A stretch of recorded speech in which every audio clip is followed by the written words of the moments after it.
Hi there, I'm Linda and this is Huttons Valley Permaculture.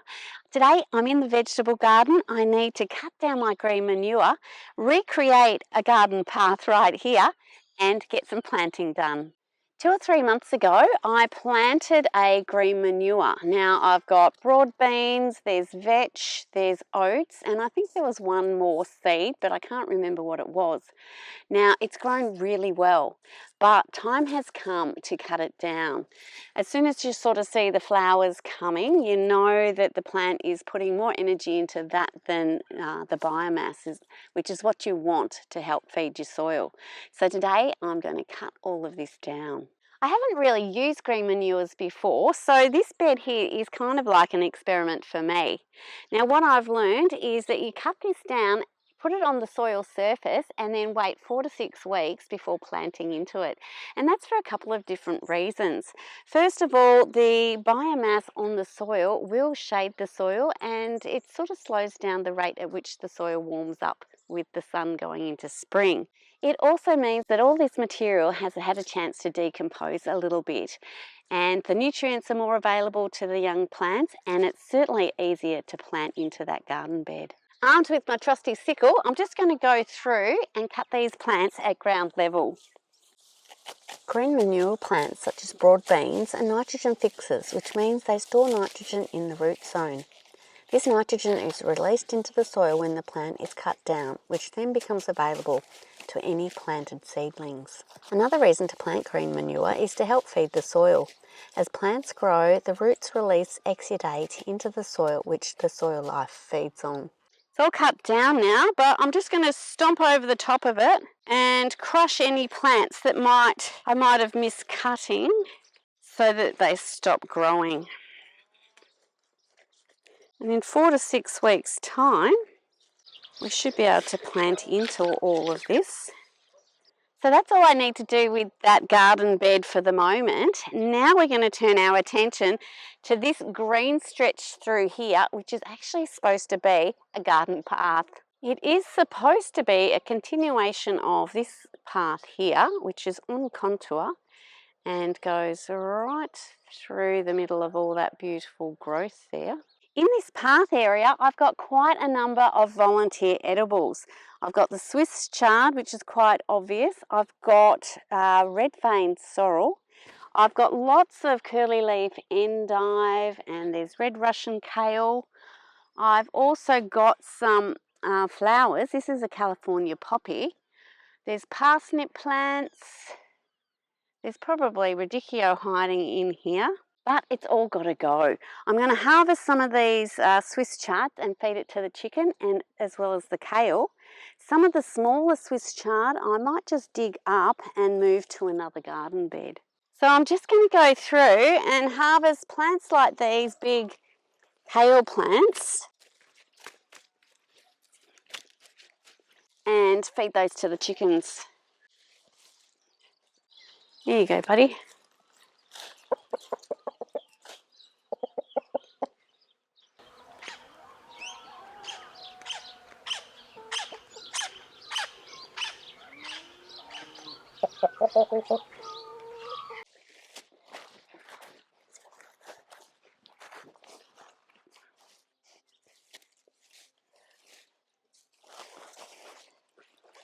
A couple of these radicchio hearts might be worth taking to the kitchen.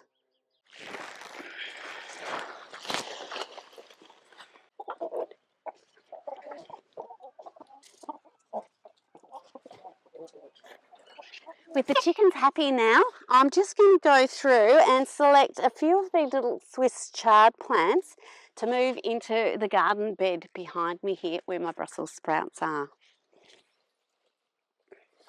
So I've got a few here.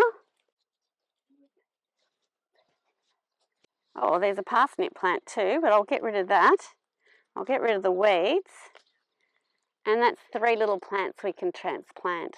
Actually, there's a fourth one just on the end there. But before I get those in the ground, I might just dig up this little patch here. And that's just a few extra little plants that have decided to grow themselves, and we can make the most of them by transplanting. And I'm just going to plant those plants in this garden bed here around these Brussels sprouts plants. Down the other end there are plenty of Swiss chard already just volunteering, so I'm just going to fill in this gap here and get them growing.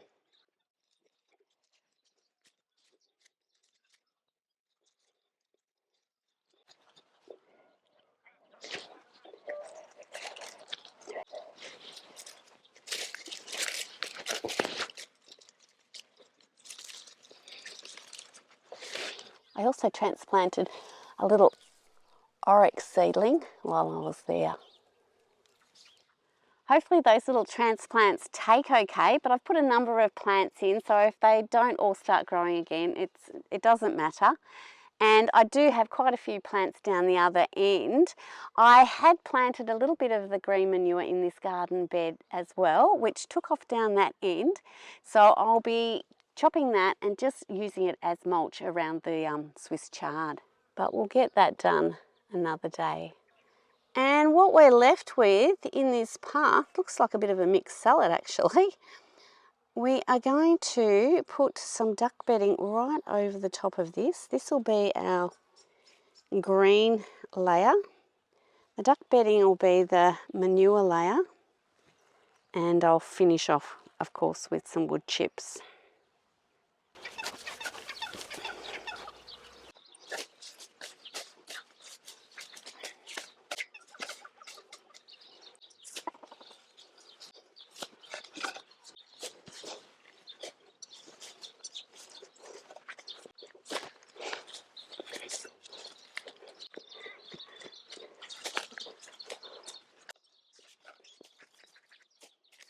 I should really go and I should really go and clean out some more duck houses to get a little bit more of duck bedding, but not today. That's all I'm going to do. I'm going to get the wood chips onto this garden path now. I have to go carefully so I don't crush my garlic next door.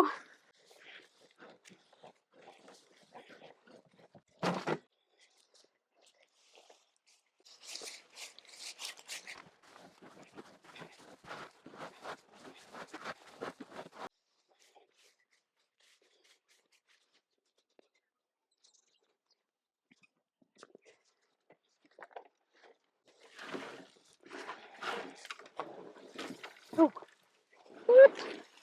Crash. Oh, I didn't want to step on my garlic.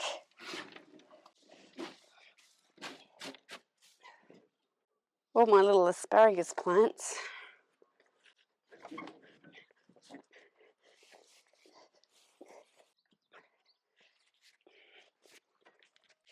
Oh, I'll try and go from the non-garlic side of the bed.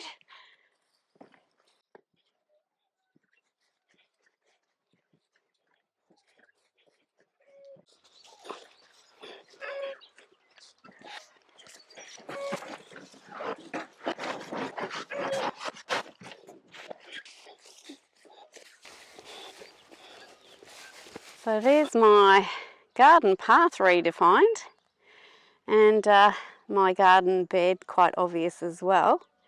Just down this end, I'm not finishing off this path probably as I should. I do want to leave this leek in, and I've got these little volunteer leeks which I'm going to transplant another day. So then I'll finish off that path onto this path here, and that will be looking much better.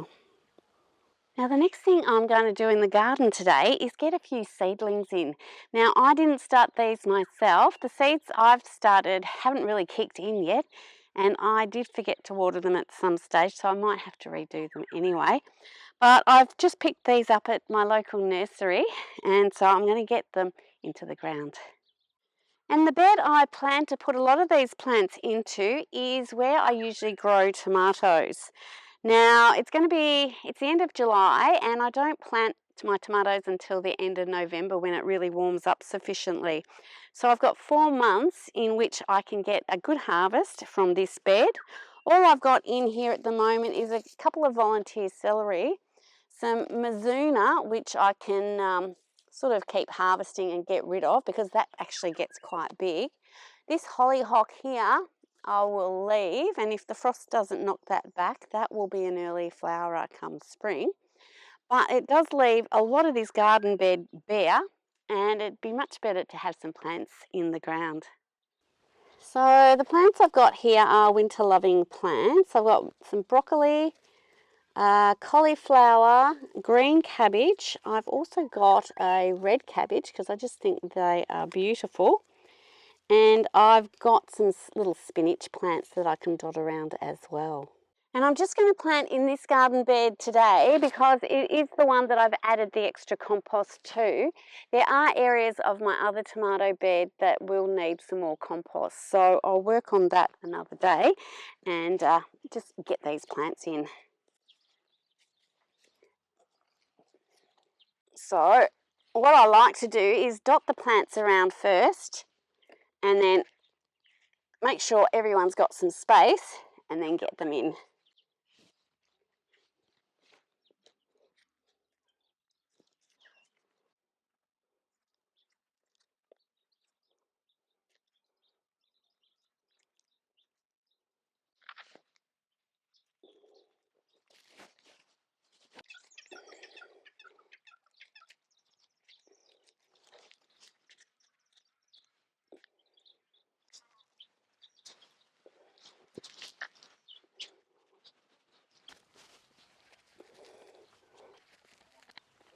I'm just going to get these brassicas in and then I'll get the spinach spread all around.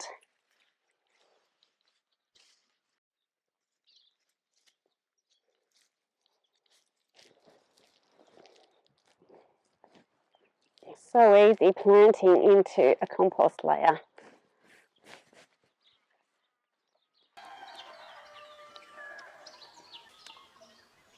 Now I'm just going to interplant the spinach with the brassicas.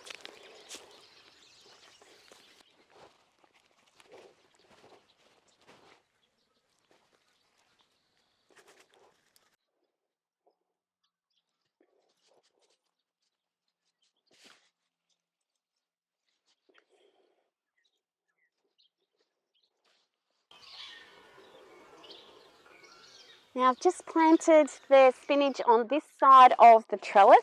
On the other side, I should be able to fit in some Asian greens such as bok choy or maybe scatter some rocket seeds around. But that's all the planting I'm going to do today. Hopefully these plants will give a harvest well before the tomato season.